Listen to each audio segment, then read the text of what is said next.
It all started when my grandmother, Evelyn, passed away last year.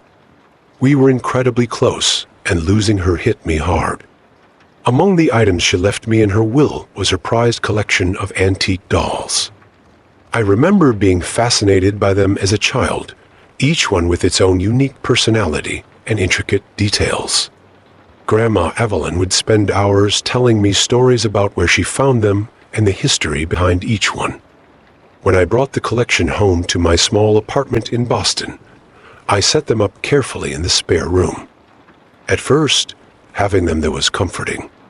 It felt like a piece of Grandma was still with me. But then, things started to get weird. It was subtle at first. I'd walk into the room and feel like something was off, like the dolls weren't quite where I'd left them. I brushed it off as my imagination, or maybe just forgetting exactly how I'd arranged them. But the feeling persisted. One night, about a week after I'd set up the collection, I woke up to what sounded like whispering coming from the spare room.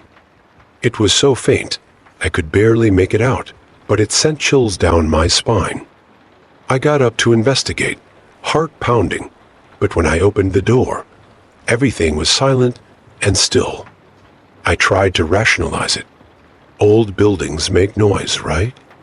But as the days went on, more strange things kept happening. I'd feel sudden cold spots in the room, even though it was the middle of summer and my AC wasn't that great. Sometimes I'd catch a glimpse of movement out of the corner of my eye, only to turn and see nothing but the motionless dolls. The incident that really freaked me out happened about a month after I got the dolls. I was dusting the shelves where they sat, talking to them like Grandma used to do. "You guys are getting dusty," I remember saying. Grandma would be mortified. As I reached for one of the dolls, a Victorian-era porcelain beauty with long, dark curls, I swear its head turned slightly towards me. I froze, my hand halfway to the doll, my heart racing. Its glass eyes seemed to bore into mine, and for a split second, I could have sworn I saw them blink. I stumbled backward, knocking into the dresser behind me. As I steadied myself, something fluttered to the floor. It was an old photograph, yellowed with age, that must have been tucked behind one of the dolls. With shaking hands, I picked it up. The photo showed my grandmother as a young woman, maybe in her early 20s. She was smiling at the camera, holding the very same doll I'd just been about to dust. I turned the photo over, and there, in Grandma Evelyn's elegant handwriting, were 3 words that made my blood run cold. They remember. I don't know how long I stood there, staring at that photo. When I finally looked up, the doll was facing forward again, as innocently as ever. But I couldn't shake the feeling that something had changed. I called my mom that night, asking if she knew anything about Grandma's dolls. She just laughed and said, "Oh, you know how your grandmother loved her stories. She always said those dolls were special, that they held memories. I think she just had a vivid imagination. But I'm not so sure. Sometimes late at night, I still hear those whispers. And sometimes when I walk past the spare room, I could swear I see movement through the crack in the door. I've thought about getting rid of the dolls, but something stops me every time. Maybe it's guilt, or maybe it's fear of what might happen if I do. Or maybe it's the feeling that Grandma Evelyn is still here, watching over me through those glass eyes. If you are enjoying it, please consider subscribing and clicking the like button to support my channel. It was a Wednesday in late October. I remember because I just finished a big project at work, and I was looking forward to a quiet evening at home. My Victorian townhouse, with its narrow halls and creaky floorboards, had always felt cozy to me before. But that night, well, everything changed. I got home around 7:30, just as dusk was settling in. The streetlights were flickering on, casting long shadows across my front porch. As soon as I stepped inside, something felt off. You know that feeling when you walk into a room and can't quite put your finger on what's different. It was like that, but amplified. My eyes darted around the entryway. The little table where I usually tossed my keys was slightly askew. The vase of flowers I'd placed there yesterday was now on the floor, water pooling around it. My heart started to race, but I tried to calm myself down. "You're being paranoid, Olivia," I whispered to myself. "You probably just bumped it this morning and didn't notice." But as I moved further into the house, more things were out of place.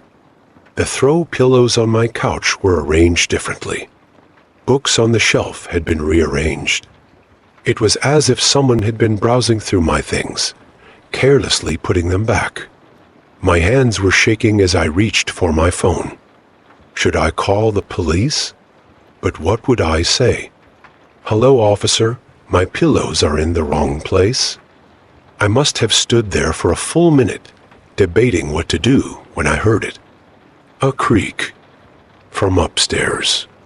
My blood ran cold. It wasn't the usual settling noises of an old house. It was deliberate. The unmistakable sound of a footstep on one of the loose floorboards in the upstairs hallway. Someone was in my house, and they were still here. I froze, my mind racing. The front door was behind me, but I'd have to pass the staircase to get to it. What if they came down while I was trying to leave? My eyes darted around, looking for a weapon, anything I could use to defend myself. But all I saw were my usual decorations, delicate antiques, and framed photos. Nothing substantial enough to use against an intruder. Another creak. Closer this time. I made a split-second decision and ducked into the small coat closet under the stairs. My heart was pounding so hard, I was sure whoever was up there would hear it. I tried to control my breathing, pressing my hand over my mouth to muffle any sound. Through the slats in the closet door, I watched as a shadow descended the stairs. Heavy boots came into view, then the hem of a dark jacket.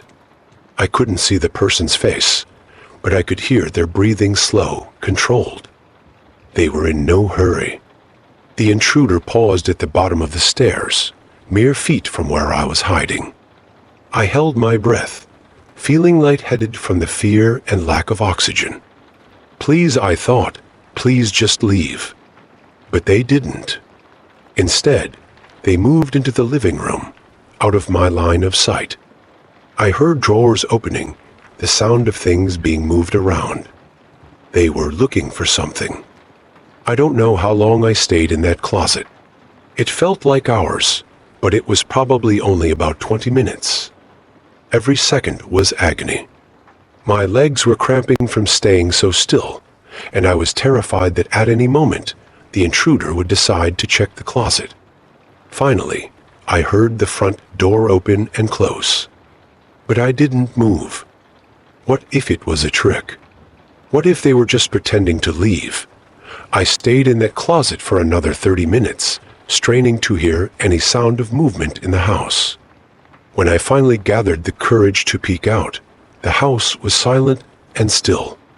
With shaking hands, I called the police. They arrived quickly, searched the house, and took my statement. But they never found the intruder. They told me it was likely a burglar who got spooked and left without taking anything valuable. But I knew better. The way that person had moved through my house, the careful way they had searched, they weren't just looking for valuables. They were looking for something specific. I never felt safe in that house again. I moved out within a month, unable to shake the feeling of violation and fear. To this day, I double-check every lock, every window. I installed a security system in my new place that would put Fort Knox to shame. The police never caught whoever it was that broke into my home that night.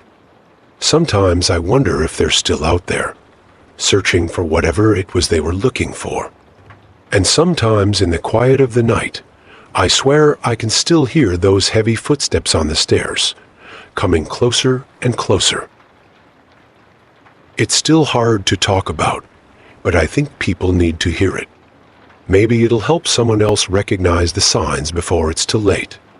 It all started about 2 years ago. I was living my best life in this gorgeous loft apartment in downtown La. You know, the type, all exposed brick and huge windows. I loved it. I felt like I'd finally made it, working my dream job in marketing and living in the heart of the city. At first, everything was perfect. I'd come home from work, pour myself a glass of wine, and just soak in the view of the city lights. But then, things started to feel off. It was a Tuesday night when I first noticed him. I was doing my usual routine, standing by the window with my wine, when I got this prickly feeling on the back of my neck. You know that sensation when you just know someone's watching you? Yeah, that. I looked down at the street, and there he was, just standing there, staring up at my window. He was wearing a dark hoodie, hands in his pockets. I couldn't see his face clearly, but I knew he was looking right at me. I tried to shake it off. It's a city, I told myself. People are everywhere. He's probably just waiting for someone. But deep down, I knew that wasn't true. The next night, he was there again. Same spot, same stance. I started closing my curtains, but I could still feel his presence out there. After a week of this, I called the police. They came, but of course, by the time they arrived, he was gone. The officer was sympathetic, but said there wasn't much they could do. No crime has been committed, ma'am. We can't arrest someone for standing on a public street. I started changing my routine. I'd come home at different times. I stopped standing by the window. But it didn't matter. Somehow, he always knew when I was home. And he was always there watching. My friends told me I was being paranoid. It's probably just some harmless weirdo, they'd say. But they didn't feel what I felt. They didn't see his stillness, the way he never seemed to move or look away. Then came the photos. It was about a month into this nightmare. I came home late one night, exhausted from a work event. There was an envelope slipped under my door. No name, no return address. My hands were shaking as I opened it. Inside were photos. Dozens of them. All of me. Me getting coffee at my favorite shop. Me jogging in the park. Me laughing with friends at a restaurant. And the worst ones, me in my apartment, thinking I was alone. Some of the photos were from months ago, long before I'd ever noticed him on the street. The realization hit me like a punch to the gut. He'd been watching me for so much longer than I knew.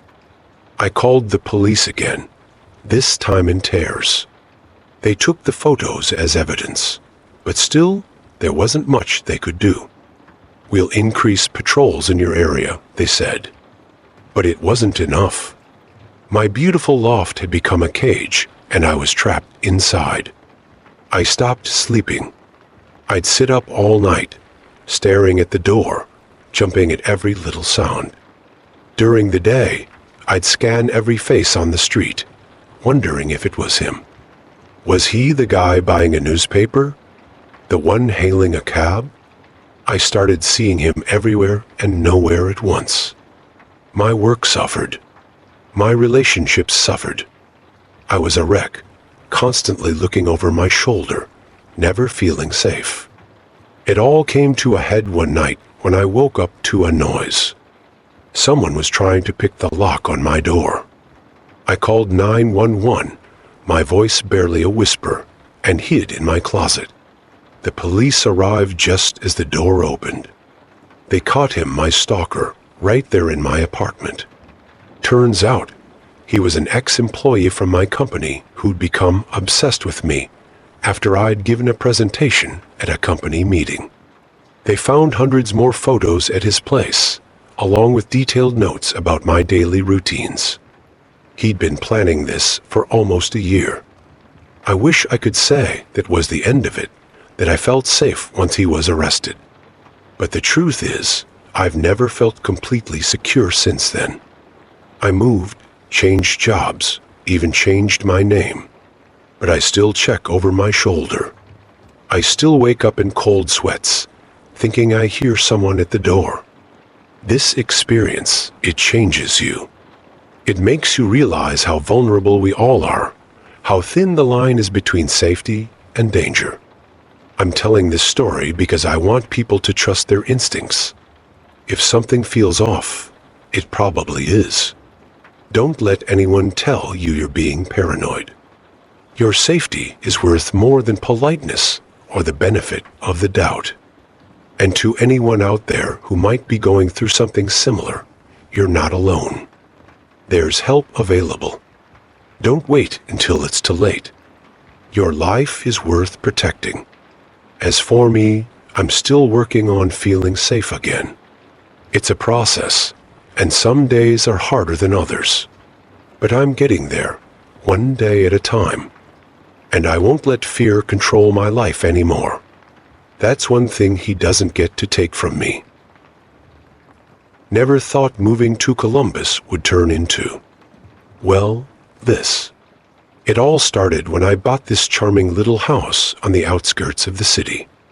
It was perfect, quiet neighborhood, big yard, and a great price. Too good to be true, right? Yeah, you could say that. About a week after I moved in, I was exploring the far side of my property when I noticed something odd.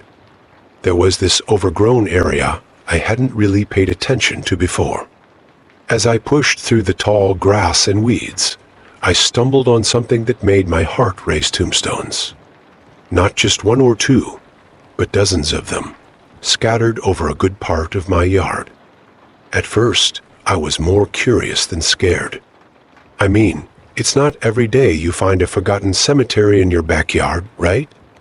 But when I looked closer, I noticed something weird. None of the tombstones had names or dates. They were just blank. I did some digging, not literally, thank God, and found out that the area used to be a small settlement in the 1800s.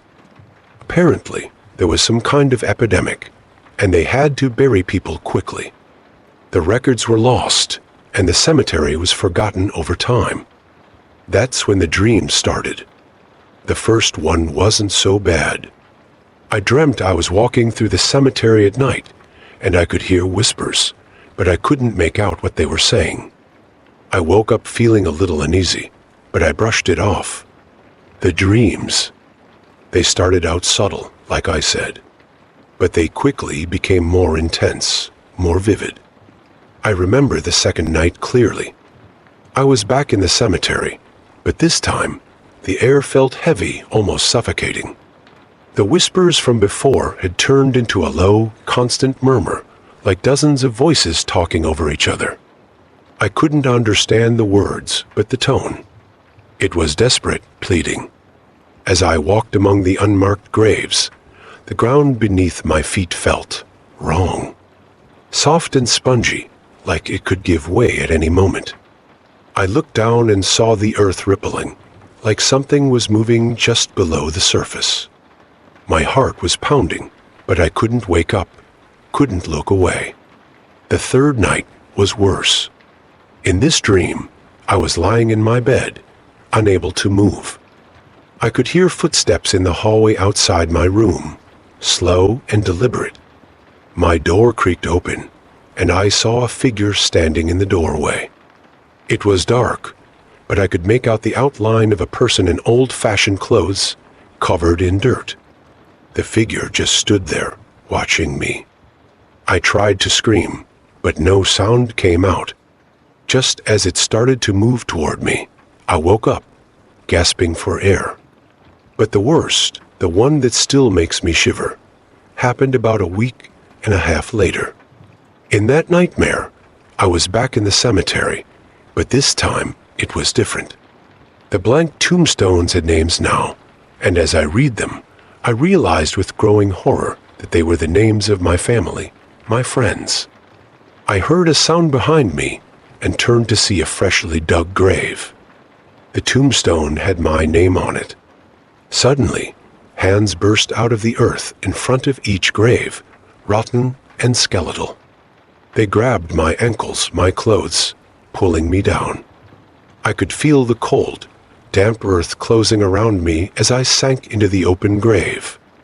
The last thing I saw before the dirt covered my face was a circle of pale, gaunt faces looking down at me, their eyes empty and black. I woke up screaming that night, tangled in my sheets, drenched in sweat. It took hours to calm down, to convince myself it wasn't real. But a part of me wasn't so sure anymore. These dreams, they weren't just scary stories my mind was making up. They felt real. Too real. The cold touch of those hands, the smell of damp earth and decay, the absolute terror. It was like I was really there every night. And then, when I woke up outside, God, I can still feel the wet grass under my feet, see the moonlight shining on those blank tombstones. Was I sleepwalking? Or was someone taking me there? That was it. I couldn't take it anymore. The next day, I called a realtor and put the house up for sale. I moved in with a friend until I could find a new place. It's been a few months now, and I'm finally starting to feel like myself again. The nightmares have stopped, but I still get a chill down my spine whenever I think about that house and what's buried behind it. Thank you for listening. Now try to sleep.